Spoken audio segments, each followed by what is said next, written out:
Well, King Nebuchadnezzar woke up in a cold sweat. He had that frightening dream again. It was like this recurring nightmare over and over and over again. More often, more disturbing. Now, sure, Nebuchadnezzar was a successful general. Sure, Nebuchadnezzar had conquered nations. Sure, he was the mightiest king in all the earth. But he couldn't even secure a good night's sleep. This awful dream was on repeat, like a scratched vinyl record. It played over and over and over again in his mind at night. You can imagine some of the questions that Nebuchadnezzar had. What does this dream mean? What are the gods trying to tell me? Why do I have this nightmare over and over and over again? He was restless. He was agitated. Notice verse number 1.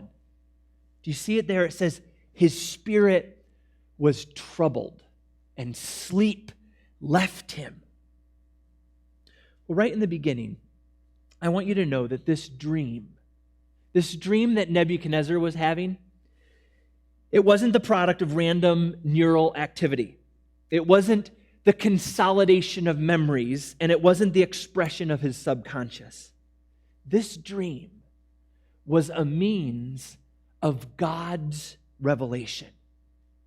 You see that in verse number 28. I mean, Daniel makes it clear to the king, this isn't just happenstance. It's not mere coincidence that you're having this dream. In verse number 28, Daniel says, God in heaven has made known to King Nebuchadnezzar what will be in latter days. In other words, this dream is a message from the Lord. And it was getting the king's attention. You see, in ancient Babylon, a bad dream was a bad omen. They have these extant, extra-biblical texts that actually write about dreams in Babylon at this time.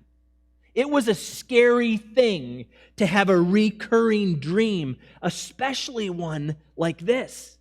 It would have been understood as having some form of foreboding prediction. It was giving insight of some sorts to future events. And so to make sense of it, Nebuchadnezzar called his sages and wise men. It's what really any king would do at that time. You wanted to know what this dream meant. You wanted to know what the message from the sky was being given to you. And so here's Nebuchadnezzar, and in verse number 2, it says he calls all the religious professionals that he had on retainer. You see him right there in verse number 2. The magicians, the enchanters, the sorcerers, and the Chaldeans. What did this statue mean? Think about the questions you would have if this dream kept coming up. And some of you have recurring dreams, and you've thought about them. Here he's got this dream of this huge statue made up of different metals. A stone comes and crushes the thing and then grows up into a mountain. Think about the questions Nebuchadnezzar would have had. Maybe he would have wondered, am I the statue? What is this stone that's going to hit me? Is there an assassination attempt coming? Are my enemies plotting against me? He would have had all of these different questions rolling through his mind. Was his kingdom about to be toppled? Was he going to be ground to dust and blown away with the wind? Now, normally at this time, a king would summon his wise men. He would tell them the dream, and then they would use all of this various and sundry methods to try to interpret the dream. And they had weird ways of interpreting dreams. They had astrologers who would look to the stars. They would try to see patterns in the movement of the stars, the heavenly bodies, and try to discern some sort of a message. Now, you may think that's crazy, but they've got things like that in newspapers these days. They had astrologers. They had magicians. They had magicians who would have these thick books called omen manuals. And they would open them up and try to study some of the occurrences that were going on. They had enchanters. These enchanters would study the entrails of animals. The entrails? Yes, specifically sheep livers. They have a model. You can see this in the British Museum. A model from ancient Babylon, a clay replica of a sheep liver with all of this writing on it. It was a way that they would pull these things out of these sacrificed animals and look at the condition of the liver and supposedly tell you what was going on. So here's Nebuchadnezzar. He grabs all these people. Some are looking up to the stars. Others are pulling out big dusty scrolls of omen manuals. Some are cutting up sheep and looking at the livers. There were these diviners. They would take willow sticks and wave them in the air. All of this was what would normally happen. This is the way people in that time would normally come up with answers. But there's a twist in this story. Did you catch the twist? The twist in this story is that Nebuchadnezzar is not going to give them the dream. The normal process is you come before the king tells you what the dream is, you open the scrolls, you cut up the sheep, you look to the stars, and then you give some interpretation. But Nebuchadnezzar in this account is not going to do that. He makes an unusual demand, and you see it in verse number 5. Take a look at verse 5. The word from me is firm. In other words, listen, friends, I'm not going to budge. If you do not make known to me the dream and its interpretation, you will be torn. You will be torn limb from limb. There are these reliefs that they have in museums where they've been carved out of these, particularly in this one wall, there's this band where they would take enemies and they have these depictions of tearing them limb from limb. This isn't hyperbole. He was really going to tear them limb from limb. And if you doubt about Nebuchadnezzar, he's going to throw some people in a fire later on. He's going to kill people. He'll do it. Now he says, the word from me is firm. If you don't make known to me the dream and its interpretation, you will be torn limb from limb, and your houses will be laid in ruins. In other words, if you don't tell me both the dream and what it means, you will be mutilated, and your house will be turned into a dung pile. And all of those magicians and sages and enchanters began to quake in their boots. This was an impossible situation. So what I'd like you to see first this morning is that sometimes God allows impossible situations in our lives. Sometimes he allows that to happen. Sometimes he lets the sequence of events take place to the point that you feel like you're in a corner and there's no way out. Where you feel like I've done all that I can and this is impossible. Sometimes God allows impossible situations. Can you imagine going to work tomorrow morning, you show up and your supervisor or your boss comes to you and says this, I had a crazy dream last night. And you're like, oh, really? Yeah, so what I'd like you to do is I'd like you to tell me what the dream was and what it means. And if you don't, you're fired. Now, what would you do in that circumstance? I started thinking to myself, I'd come up with something like, you were being chased. That's a common dream thread. You were being chased. No, you were falling. No, I'd give it a whirl, but how in the world could you come up out of nowhere? How in the world could you come up with someone else's dream? Here they are, and more than their job was on the line, it was their lives. So why did God allow this impossible situation to develop? Why does he let it kind of carry on? Because as you read stories like this, you have to know that the tension is kind of brought along for a while. It doesn't come to resolution right away. Tell me the dream, tell me the interpretation, or I'm going to tear you limb from limb and make your house a dung pile. And then God came and he gave Daniel the interpretation and all was well, the end. No, we just went through 49 verses.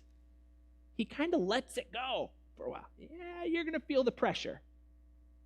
And I think it's kind of like that in our lives, actually. That sometimes we're backed into a corner and it doesn't get solved right away. And there's not resolution immediately. And we've tried everything and we feel like we're stuck and there's no way out, and he just lets it sit there. Have you ever been in something that feels like an impossible situation and it just doesn't change? Well, I think God let it sit there for a few reasons. First, I think he wanted to reveal that pagan religions can't do anything. He wanted to let all these magicians and enchanters and sorcerers, and he wanted to let them try. Try your stuff. Do what you can. Call on your gods. Cut up sheep livers. Whatever. But pagan religions really can't do anything. Without revelation from the one true God, even the wisest sages are left in the dark. Unless you get a word from the Lord, you're still in the dark. Here are these pagan leaders, and they have their idols, and they have their chants, and they have their omen manuals. But as much as they call out to Abu and Marduk and Nebo, none of their gods can hear, and none of their gods can help. I think what we're finding in the story as it unfolds is that false religions and secular philosophies don't have the answers.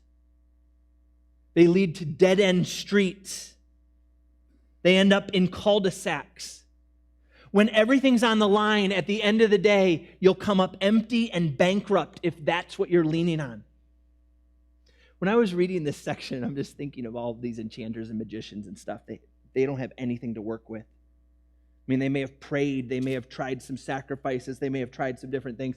And when I was studying this, I was just thinking back to 1 Kings, where there was a prophet named Elijah. Do you remember the story? And he's up on Mount Carmel with the prophets of Baal. And they're going to have this showdown. And there's going to be the showdown between Yahweh, the true and living God, and Baal. And so they set up these two altars, and he says, hey, you guys go ahead. You guys go first. Go ahead. And so these prophets of Baal, they get out there. And do you remember the text? I mean, they're calling up to heaven. They're ranting and raving. And this is kind of, I think it's kind of funny. Here's Elijah. It's not politically correct. But he starts making fun of them. Well, maybe Baal's on a trip. He says that, in the Hebrew, it says maybe he's on the toilet. That's what it says in Hebrew. Elijah actually says that to him. Maybe he's relieving himself somewhere. Maybe he's asleep. Cry louder, Elijah says. And so they do. It says this takes them all the way into the afternoon. These prophets of Baal are yelling up to their idol, and they're cutting themselves, and blood is flowing, and they are crying, and nothing happens. It says in 1 Kings 18:28, they cried aloud, they cut themselves until blood gushed out of them. And as midday passed, they raved on until the time of the offering of the oblation. But listen to the end. There was no voice. No one answered. No one paid attention. Why? Well, because pagan religions can't do anything. These idols can't hear, and they can't help. That's what you see in this text. All the king's horses and all the king's men couldn't put Humpty Dumpty together again. In other words, they couldn't solve the king's problem. Bring them all together, bring all of their resources, and these pagan religions just couldn't do it. Do you know, without language, you can't do translation. Without a dream, you can't do interpretation. At least from the perspective of these idolatrous enchanters. Listen to what Nebuchadnezzar says to the sages. This is in verse number 10, or what the sages say to Nebuchadnezzar. Verse number 10. There's not a man on earth who can meet the king's demand. For no great and powerful king has asked such a thing of any magician or enchanter or Chaldean. I think what they're saying is, King, don't you realize that this is impossible? I think what's going on in the text here is that God is leaving them in their darkness so that maybe they will begin to have a longing for light.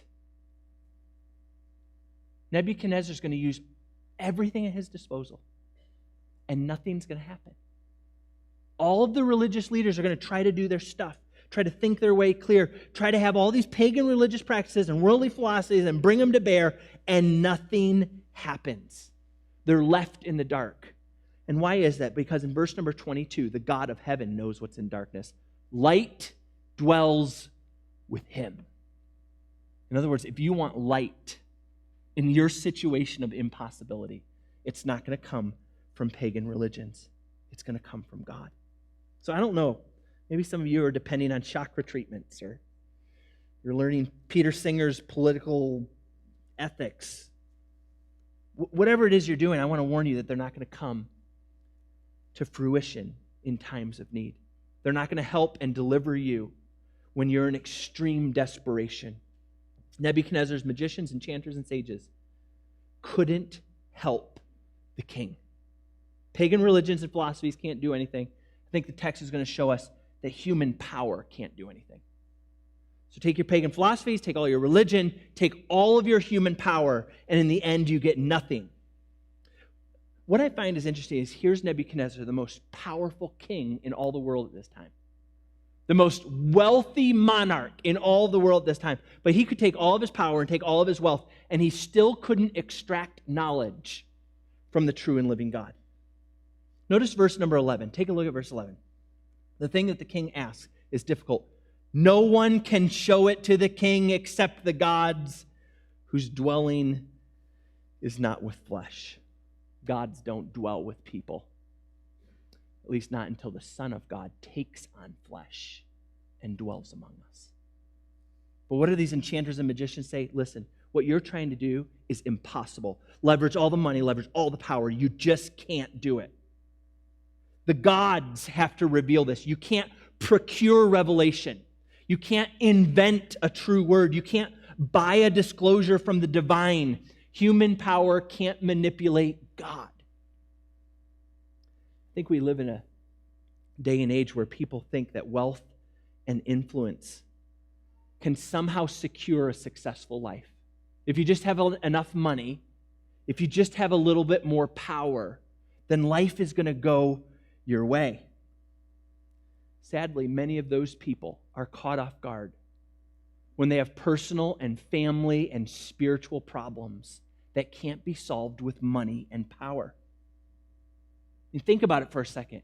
Is money really going to put your marriage back together?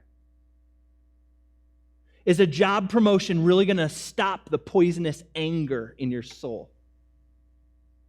Is having top dog status really going to relieve your guilt and your shame and your regret? Wealth and power can't deal with spiritual problems. Here's Nebuchadnezzar, and he's trying what's called the club and carrot approach. The club and carrot? Yeah, look at verse 5 and verse 6. I'll show them to you.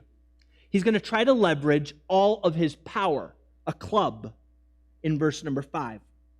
The king answered and said to the Chaldeans, the word of me is firm. If you do not make known to me the dream and its interpretation, you're going to be torn limb from limb, and your houses are going to be laid ruined. There's the club. I'm going to try to exert all the power I have to make you do this. But it doesn't work. The club and the carrot. Well, okay, if my power doesn't work, then maybe I can bribe you with some of my wealth. Look at verse number 6. Yeah, if you show the dream and its interpretation, you're going to receive from me gifts and reward and great honor. But neither the club nor the carrot work. And in the end, pagan religions, worldly philosophies, and human power can't do anything. Here in this story, I think what's happening is God wants these people to come to the end of themselves. I kind of wonder if sometimes God allows us to be put into impossible situations so that we will come to an end of ourselves. Like you're here this morning, you're wondering, like, how long is this situation going to keep going on? When am I going to get some relief? God, can't I escape from this? Maybe he's letting you sit there. Maybe he's letting you sit there until you come to the end of yourself. You know what we find in this text? We find Nebuchadnezzar. Verse number 1, he's troubled and tired. Verse number 12, he's angry and furious. All of his attempts to solve his problems leave him empty. In the end, the situation seems impossible. That's Nebuchadnezzar. On the other hand, we have these sages. How are they left? Well, they're distraught and they're doomed. Their life is threatened, and they're consumed with fear. The situation is impossible. Here in the text, everyone's left in the dark. And I want to tell you this, it's not just Babylonian unbelievers who are left in the dark. I'll tell you, there's people today who are left in the dark. I mean, picture Joe and Jane Pagan. They go out their front door in the morning. They have no idea. They have no idea where history is heading. Suddenly, they're struck with pain or suffering or loss of some sort. And where does it leave them? Well, they're left in an impossible situation because all the resources at their disposal can't help them. All the ingredients of their life won't deliver them. I mean, think about what Joe and Jane Pagan have at their disposal. Maybe power, maybe money, maybe philosophy, but all those things leave them empty. There's a really interesting picture of this at Yale University. In front of the Rare Books Library at Yale University is a place known as the Sunken Garden. It was strategically designed to simulate the universe. In one corner, it has a marble pyramid, which represents time. In another corner, there's like this donut-shaped thing that represents energy. And in another corner, there's this huge die.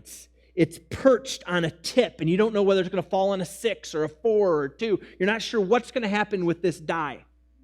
And it's supposed to signify chance, time, energy, chance, the universe. What's it missing? It's missing God. You think about all the people who are going through life, and maybe they have power, and maybe they have money, and maybe they have time, and maybe they have energy, and maybe they're depending on chance. But none of those things will deliver. That's what you see in this text. Without God, you're just left in an impossible situation. I wonder if some of you in this room have gotten to the place where you feel like things just don't work. Things just won't change. Things are hopeless. My friend, if you're in that spot, then you need to realize that sometimes God allows impossible situations so that we'll turn to Him. In other words, sometimes God lets you sit in the corner feeling like there's no way out, there's no hope, and there's no help, and He lets you sit there and stew until you come to the end of yourself so that finally you will look up to Him. I mean, one of the major themes in the book of Daniel is that God is sovereign. He's the king over all kings. He's the God over all gods. And you need to stop turning in other directions, and you need to turn to Him. And that's the message that He's bringing to bear with Nebuchadnezzar. He's in this impossible situation. He's got this dream that he can't interpret. It's recurring. It's keeping him awake at night. It's troubling him. He's bothered. He's frightened. And he leverages everything he has and nothing. Why does God leave him like that? So that Nebuchadnezzar will turn to the Lord. Why does God leave you like that? So that you will turn to the Lord. It's almost as if God wants to reveal how futile religion is and how fragile human power is so that we'll look to Him alone. Nebuchadnezzar's steaming. The sages are stewing. And in the midst of all that, Daniel comes on the scene. Verse number 16. Do you see what Daniel does? Look at verse 16. Daniel went in and requested the king to appoint him a time that he might show the interpretation to the king. The time was set for the next day. Ready or not, Daniel's going to face a furious king. The same king who in verse number 12 had commanded that all the wise men of Babylon be destroyed. So how does Daniel prepare for this meeting? How does Daniel face an impossible situation? What does he do? He prays. He turns to the Lord. That's what Daniel does. When everything seems impossible, when he doesn't have any omen books to tell him the answer, when he can't look at sheep livers, when he can't wave a little piece of willow branch. No, none of those things. What does Daniel do? He calls a prayer meeting. Verse number 17, he gathers his friends, Hananiah, Mishael, Azariah, and they turn to God together. They put their dependence in the Lord. What I want you to see here is that Daniel goes to the Lord first. The Lord wasn't his last resort. The Lord wasn't a ditch effort. The Lord wasn't a Hail Mary pass at the end of the football game when nothing else works. No. For Daniel, turning to God was his first response. Is that your first response? Impossible situation, backed into a corner, things aren't changing, stuff is tough. Is your first response prayer? Do you turn to God? That's what he did. I want you to imagine something. Imagine you finish this service this morning, you decide you're going to have a gourmet lunch, so you go boil yourself some hot dogs. Amazing, tube steaks, whatever you want to call them, right? You boil yourself some hot dogs, and you're so hungry because the sermon was so long that you just start eating these hot dogs when all of a sudden a hot dog gets stuck in your throat. You start doing the universal symbol for choking. This hot dog's in your throat. What do you want done in that moment? Do you want someone to feel your pulse? Do you want them to check your temperature? Do you want them to take a blood sample or check your sugar? What do you want the first response to be? You're choking on a hot dog. You want the Heimlich. I know it's gross. Something's going to fly. But listen, you want the Heimlich maneuver. You want that to be the first response because that's what's needed in the situation. And I just want to tell you, here you are. You're stuck in a corner. You're in an impossible situation. And what's your first response? Why is it that we do such silly things instead of going to prayer? Checking your temperature. How's your blood sugar? No, the guy's choking. You're backed into a corner. Your situation is impossible. Why are you running to friends? Why are you doing self-help books? Why are you doing these other things instead of going to God? Turn to God. Turn to the Lord. Pray to Him. That's what you need. Stop reasoning, rationalizing. Stop trying to evade or escape and start praying. One author put it this way. He said, almost everyone believes that prayer is important. But there's a difference between believing that prayer is important and prayer is essential. Essential means there are things that will not happen without prayer. You might be here this morning, you think prayer is important. Well, congratulations. Thanks for coming to church. You picked the right answer. Prayer is important. But I wonder if for you, prayer is essential. I wonder if you really believe there are things that won't get done unless there's prayer. Here's Daniel. He's going to face the king, an impossible situation, and he goes to the Lord first. He goes to the Lord with confidence. I love it. It's actually interesting. If you read the text carefully, you find that Daniel went to the king and offered to provide an interpretation of the dream before God had ever given it to him. Did you catch that in the text? I mean, he makes, hey, tell the king, set up the time, I'm going to come and give him the interpretation. He hadn't even gotten the interpretation yet. He just had confidence in the true and living God. He really believed that God was going to do something. He believed that God was going to come through. I mean, are you willing to trust God even when it hasn't materialized yet? That's called faith. Without faith, it's impossible to please Him. Daniel had this confidence in the Lord. He promised, listen, God's going to do something. Tell the king, set up the appointment. I'm going to come. And what does he do? He prays. They pray, and then in verse number 19, I love this. He has such confidence in the Lord. In verse number 19, it basically says he went to bed. Because God's going to give him a vision, but He's going to give him a vision in the night. In other words, here's Daniel. He prays with all of his friends, and then what does he do? He goes to bed. He's at rest. I mean, he just believes God's going to do it.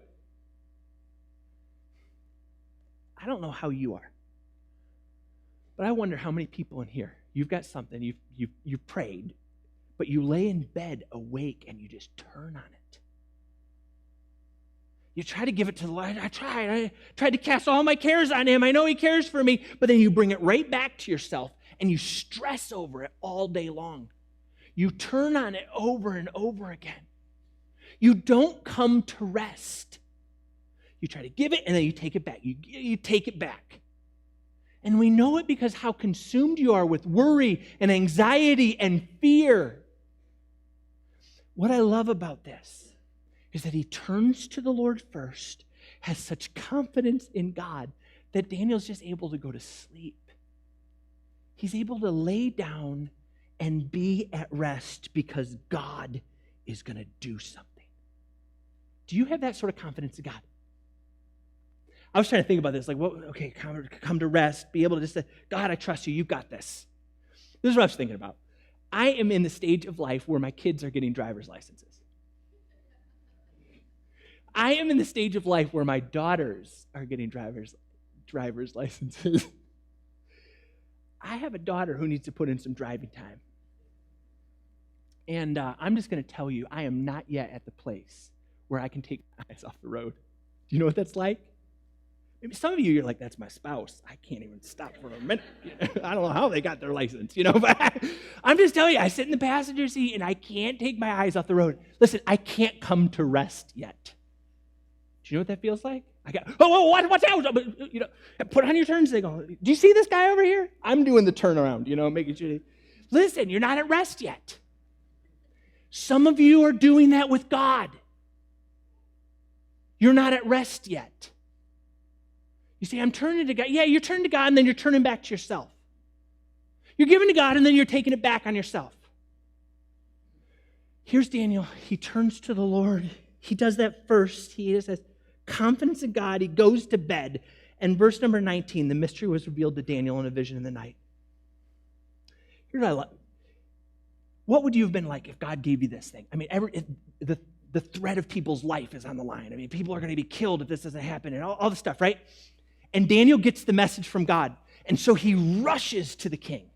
Nope, he doesn't do that. He gets this message from God and he stops and gives thanks to God.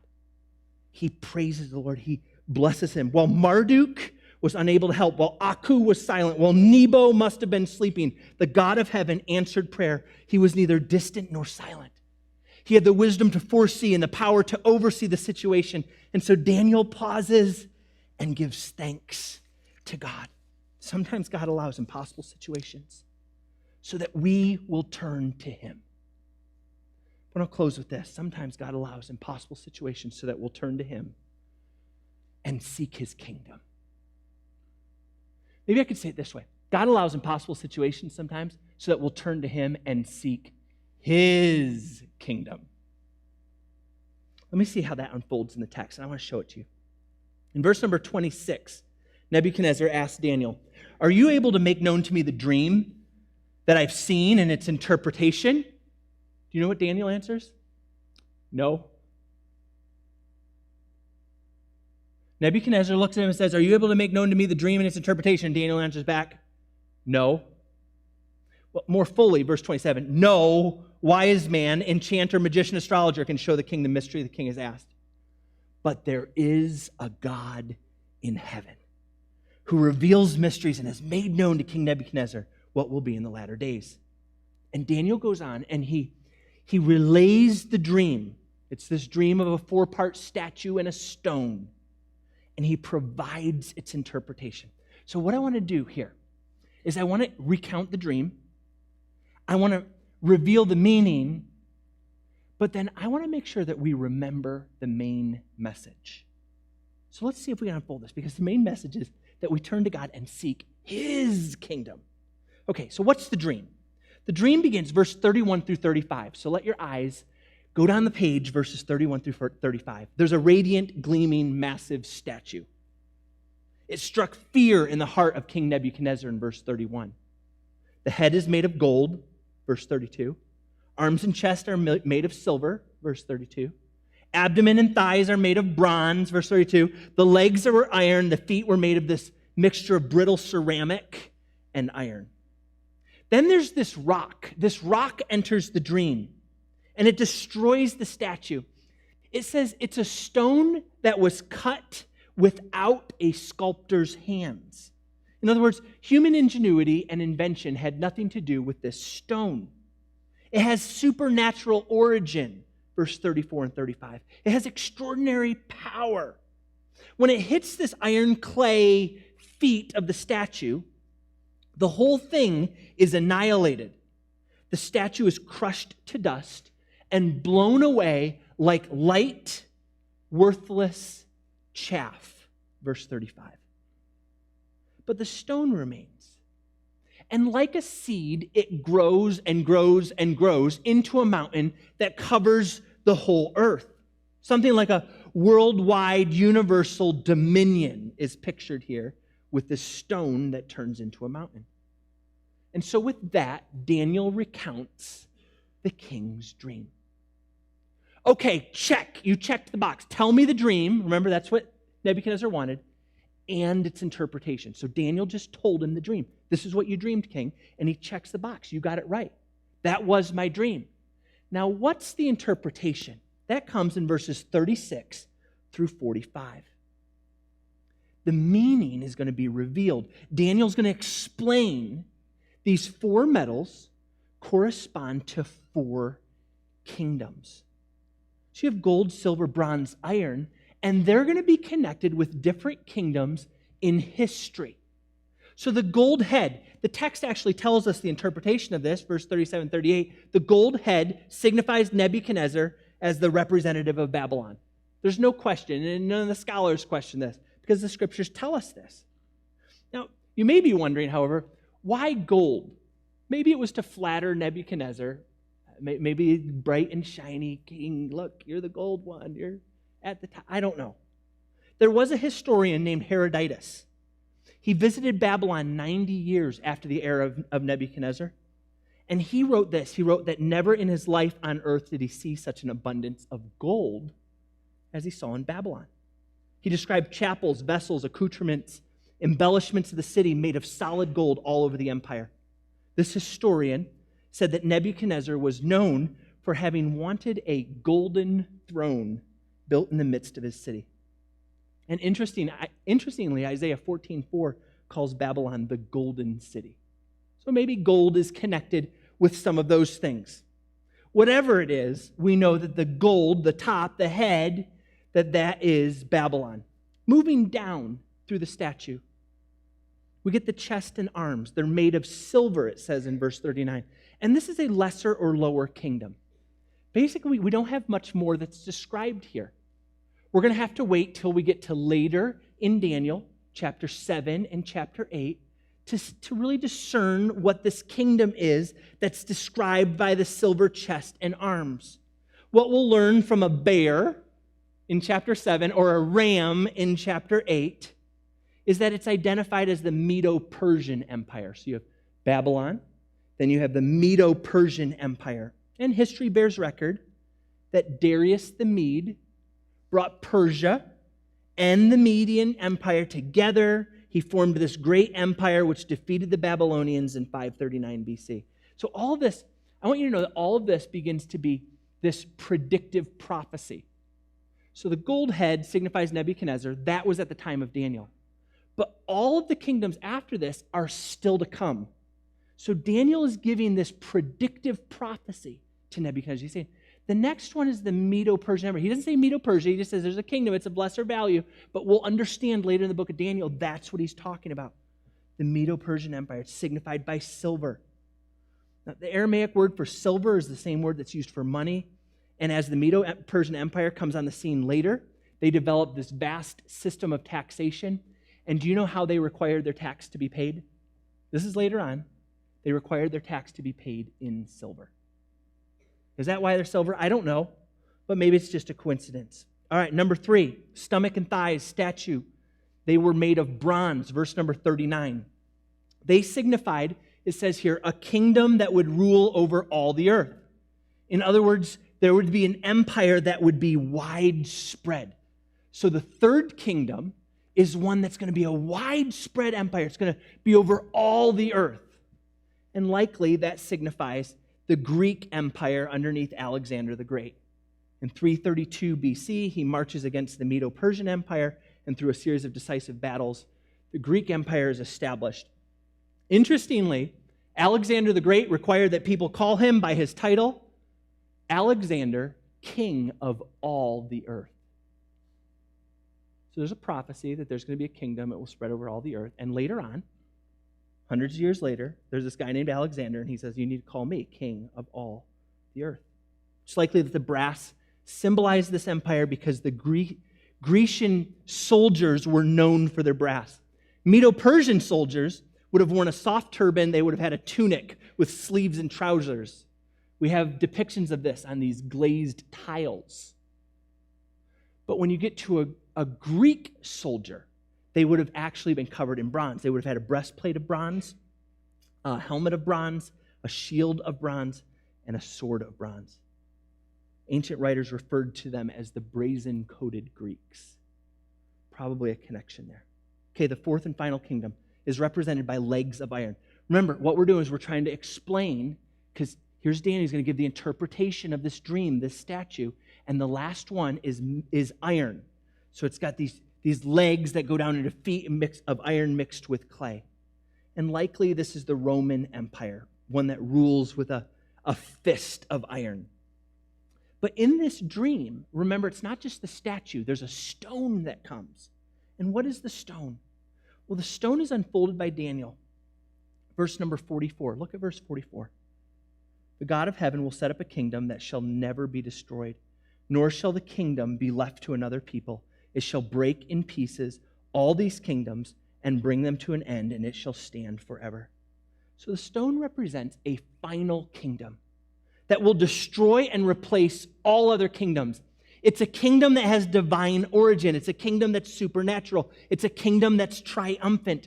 And it's a kingdom that is coming for sure. You see that in verse 45. Well, who is the king? And when is this kingdom coming? Well, hundreds of years later, there's an angel who comes to a lady named Mary.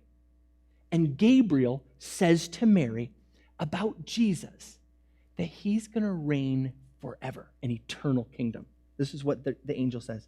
Jesus will reign over the house of Jacob forever, and his kingdom, and of his kingdom, there will be no end. Who's the stone? The stone is Christ. What's the kingdom? It's the kingdom that Jesus establishes through his first advent and then consummated in his second advent. Now, I've talked about, okay, what's the dream? What's its interpretation? But here's where things get hung up. Many times people spend all of the sermon trying to identify these four metals. We're like so in tune with this, and I want to know, and give me dates and times and kingdoms. But what's the message that we really need to remember from this chapter? It's not the dating speculations. That's not the main point. The main point of this message is that there is a king who's coming and a kingdom that will be established forever. Sometimes in our arguing over these details, what we do is we miss the main idea. It would be like going to the floor of the hospital downtown to the labor and delivery unit.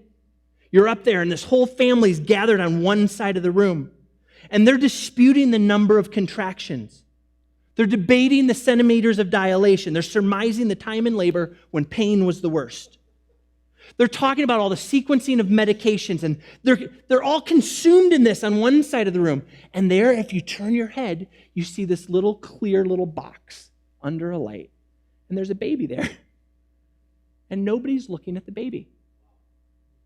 My friends, the point isn't the pregnancy. The point is the person.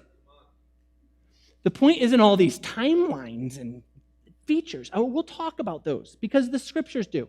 But I want to tell you, the point is the king and his kingdom, the stone. He's going to come. He's going to have universal rule. It's going to be forever, and he's going to fix all that's wrong.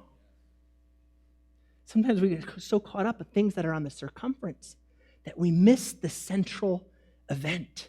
My friends, it's not the calendar or the constituents. It's the king and his kingdom. And what we need to catch from this is that even though we're living in a fading kingdom, we need to be seeking the final kingdom, the one that is to come. all the things of this world, all the kingdoms of earth, they're like degrading and depreciating, like from gold to silver pretty soon it's just going to be dust that's blown away. The point here is, listen, stop digging in your roots into these kingdoms. These kingdoms are going to be crushed. They're going to be displaced. They're going to be gone. No one's going to even remember them anymore. Think about the kingdoms of history. We can't even list them. We don't know who these people were. They're gone. Our memories, they're wiped clean. But there is a kingdom that will be eternal. There is a kingdom that is to come. Seek that kingdom. All this world is passing away. So set your affections on things above. All of this is temporary and transient, so look to the things that are unseen. Seek first the kingdom of God. My friends, what I'd like to do is just close in prayer. And I want to pray together for the consummation of Christ's kingdom. I want to ask God to take all of our seemingly impossible situations and turn our hearts towards Him. So let me invite you to stand to your feet. Join me in standing. And the way I want to close our service in prayer is I actually want to pray the Lord's Prayer, the one He taught us. And I want us to pray it together because it's about the kingdom, isn't it? It's about His coming kingdom and His will being done. And so I want to just ask that God would take all these impossible circumstances, turn our hearts towards Him so that we would seek His kingdom.